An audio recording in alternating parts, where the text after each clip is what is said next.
वो चौंक गए। ऐसा बेबाक रूप में कोई बोल सकता है?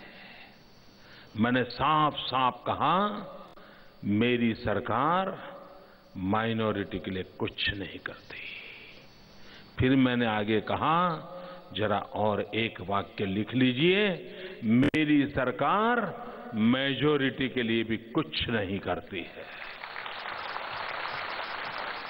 मेरी सरकार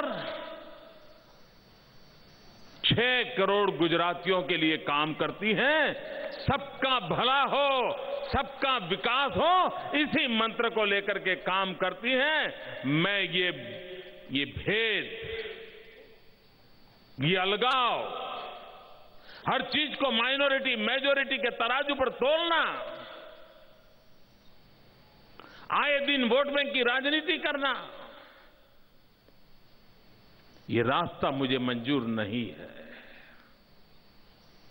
मेरे राज्य के सभी नागरिक मेरे अपने हैं।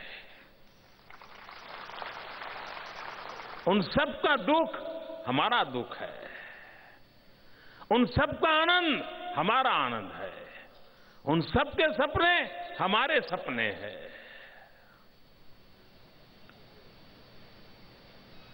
मित्रों, देश का दुर्भाग्य रहा है, 60 साल का ये क्रम रहा है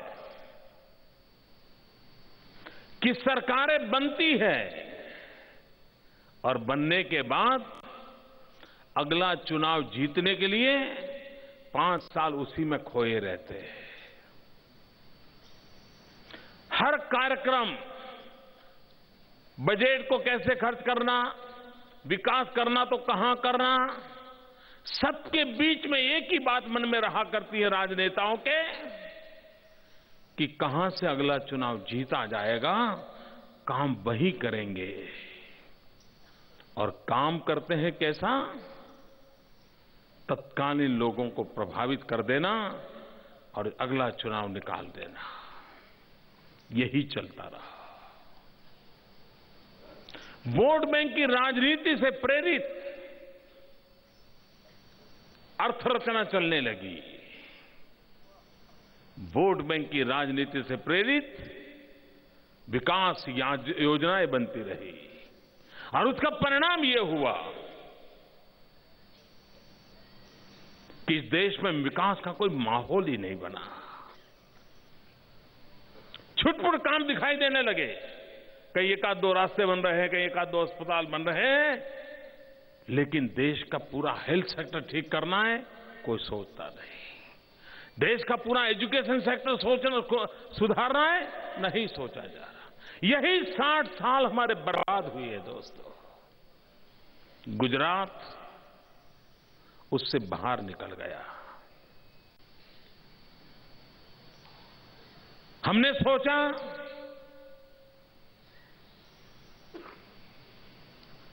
हम चुनाव जीतने के लिए सरकार नहीं चलाएंगे। मैं तो इसके लिए बहुत बड़ी ताकत लगती है और मैं फकीरी वाला इंसान हूं, मुझे कोई परवाह नहीं थी।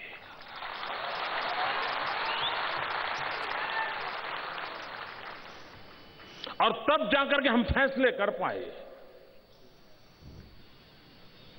अगर मुझे कृषि विकास करना है तो 18,000 गांव, हर गांव में मेरा किसान भाई उसकी वर्तमान स्थिति को ध्यान में रखते मैं बदलाव क्या ला सकता हूं। मई जून के 44 डिग्री टेम्परेचर में राज्य सरकार के 1 लाख से ज्यादा कर्मचारी गांवों में जाके रहते हैं। मित्रों, गांव में जाके रहते हैं, खेत में जाते हैं, किसान के साथ बात करते हैं।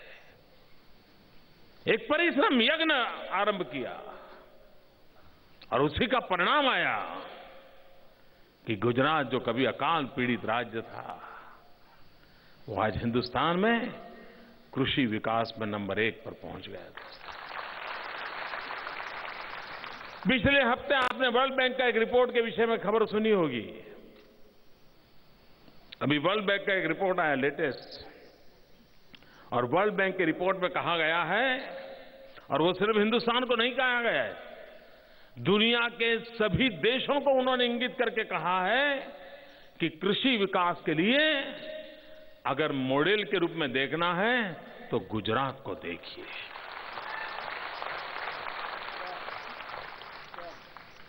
अगर हम सिर्फ राजनीतिक तौर तरीकों से सोचते रहते हैं तो स्थितियां नहीं बदलती मित्रों।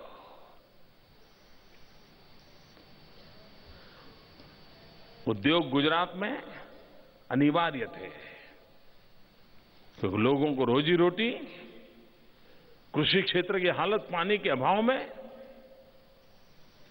कठिन रहती थी। लेकिन औद्योगिक क्षेत्र में विकास कैसा होता था? कोई आ जाए ठीक है, नहीं आया ठीक है। हमने एक अभियान चलाया, जाओगे तो कहां जाओगे, यहीं आना पड़ेगा। हम ऐसा माहौल क्रिएट करेंगे कि आप आए बिना नहीं रह सकते। हम आने के लिए मजबूर करेंगे। हम नीतियां पारदर्शी बनाएंगे। हम वर्क कल्चर ऐसा लाएंगे। हम मूलभूत चीजों को बदलेंगे। इस दिशा में हमने प्रयास किया और उसमें एक महत्वपूर्ण बात हमने जो जोड़ी है, जो हिंदुस्तान की किसी भी सरकार से अलग है।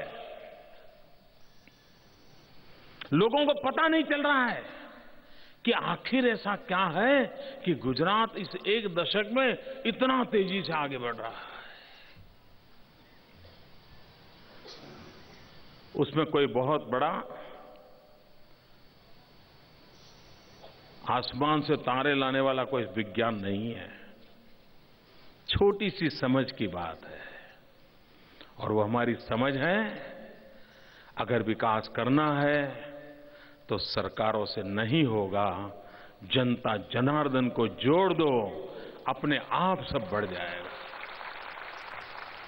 और हमने कोई काम ऐसा नहीं किया जो जनता एक तरफ चलती हो, सरकार एक तरफ चलती हो, नहीं। जो भी करेंगे जनता की मदद से करेंगे और उसके कारण जनता की शक्ति जुड़ गई। जन भागीदारी का उत्तम नमूना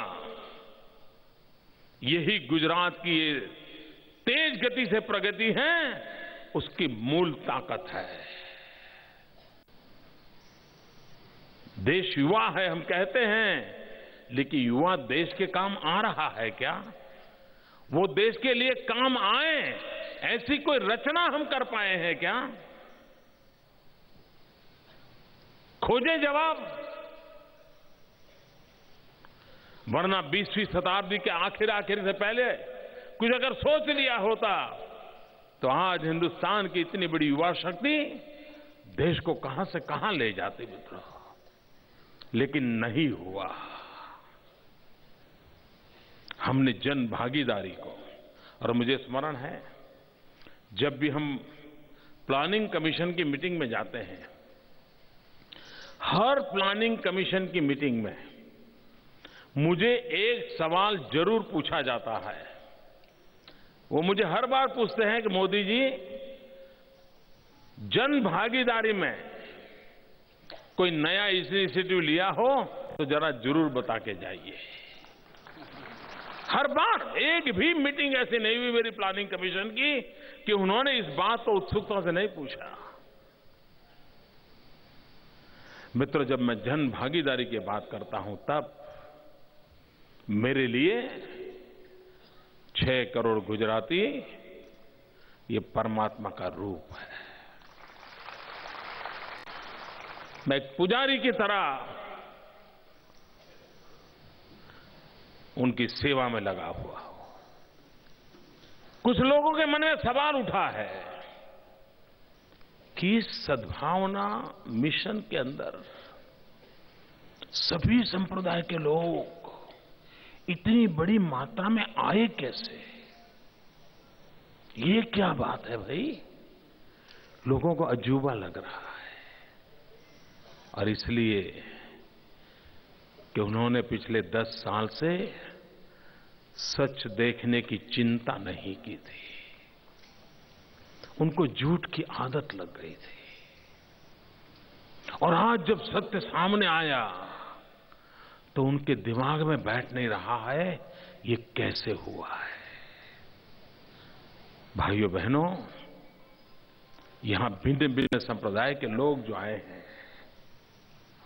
ये रातों रात विश्वास पैदा नहीं होता है। हमने 10 साल तक कड़ी मेहनत की है, तपस्या की है, तपस्या। 6 करोड़ गुजराती इस मंत्र को लेकर के दिन रात हमने मेहनत की है और तब जाकर के हर एक को विश्वास हुआ है कि हो सकता है कि देश में प्रचलित जो भाषा है उस भाषा का मोदी प्रयोग नहीं करते हैं, वाणी विलास नहीं करते हैं, वादे नहीं करते हैं, भरोसा नहीं दिलाते हैं, वोट बैंक की राजनीति नहीं करते हैं, लेकिन हमारी चिंता सबसे ज्यादा करते हैं। ये भरोसा हमने दिया है। आम आदमी को चाहिए शांति। ये क्या किसी मेजॉरिटी की शांति के लिए बात हो रही है? शांति सबको जरूरी है और उसमें गरीब को ज्यादा जरूरी है। अशांति होती है उसकी तो रोजी रोटी खत्म हो जाती है, बच्चे भूखे मरते हैं। वो दिन उनको देखने को मिले हैं। सुख चैन की जिंदगी पिछले कई वर्षों से आज गुजरात का हर व्यक्ति गुजार रहा है। उसमें से भरोसा पैदा हुआ है। राज्य का मुख्यमंत्री परिवारों में जाकर के दरवाजा ठोक ठोक करके अगर कहता है कि आपकी बेटी को पढ़ाओ, वो देखता नहीं है किस संप्रदाय का घर है। 100%। और जब 100% होती है बात तो सबके सबका भला होता है। और आज जो हमारा मंत्र आप पढ़ रहे हैं, सबका साथ सबका विकास, ये सबका साथ सबका विकास ये नारा नहीं है। हमने पिछले 1 दशक पूरा का पूरा रिलीजियसली इसको प्रैक्टिस किया है और उसी का परिणाम है मित्र, इस सद्भावना मिशन का वही नाम है।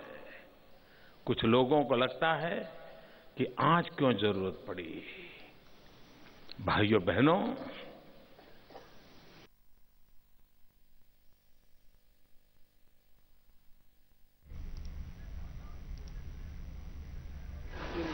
लेकिन सफलता मिलने के बाद लगा कि इस मॉडल को उजागर करने की आवश्यकता है। गुजरात के डेवलपमेंट के मॉडल की चर्चा सब लोग करते थे। 5 साल पहले शायद लोग सवाल भी उठाते थे, अब नहीं उठाते।